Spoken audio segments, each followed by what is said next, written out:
Alright, so it's Thursday. I'm not feeling great, so I decided maybe I'll just check out historic districts in the area. I don't really have a whole lot to do this morning. And this was the closest one to me at the time.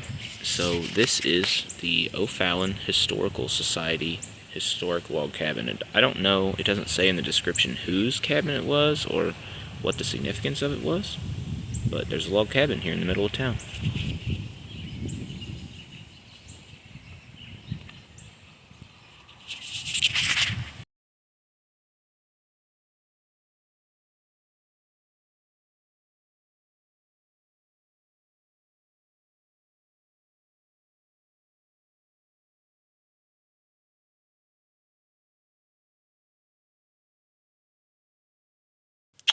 Alright, so I walked around the cabin, and it's just a cabin. I mean, it's a cabin with two padlocked doors. It says historic site on AllTrails, but there's no sign that has anything about the history of it. You don't know anything about it. On the Maps app itself, it says that it's a log cabin museum, but it doesn't, it just looks like a cabin, so this one was a bit of a dud. I guess I'll find another one to go to. Alright, so now I'm across town at Dames, D-A-M-E-S, historic site, and apparently this was some sort of ancient burial ground.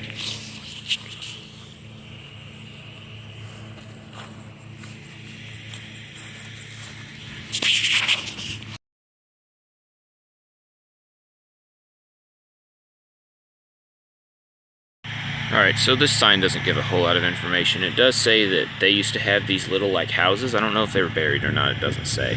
But they used to have these little houses with, they look like slat boards on them, and would lay bodies on them and rub them with a red pigment, and then, cake them in with mud, and eventually they would just become, part of the earth instead of, burying individual bodies. And apparently, many of these ancient mounds existed in Missouri, but a lot of them have been destroyed. And the city of O'Fallon protects a number of them for historical purposes. Yeah, that's all it really says on this sign. Hopefully there's more here than just a short rolling hill.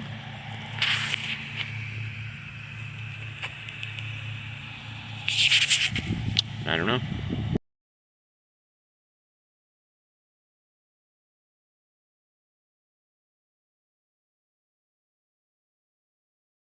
So there's another little billboard here called Alien Designs or Native Handiwork, and it sounds from reading it like the Europeans didn't like Native Americans, and instead of giving them credit for anything they did, they also tried to blame the aliens, even in the 17th and 18th centuries, which is kind of funny.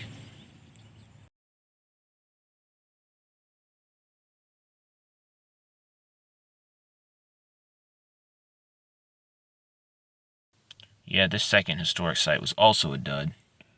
Most of the time that you go to historic sites, they have more stuff, more information. I don't know, maybe I just got the unlucky picks today. There was a third one that I seen that's supposed to be like a historic cave of some sort that has a spring in it, or a historic spring with a cave, I don't know. But I went and put the coordinates into the GPS, and it's just like this lone patch of grass that's next to a Freddy's Steak Burgers, so I'm not gonna bother with that one. I don't know. I don't feel great, but I need to either accept that I'm not gonna go for a hike today or just man up and go on one.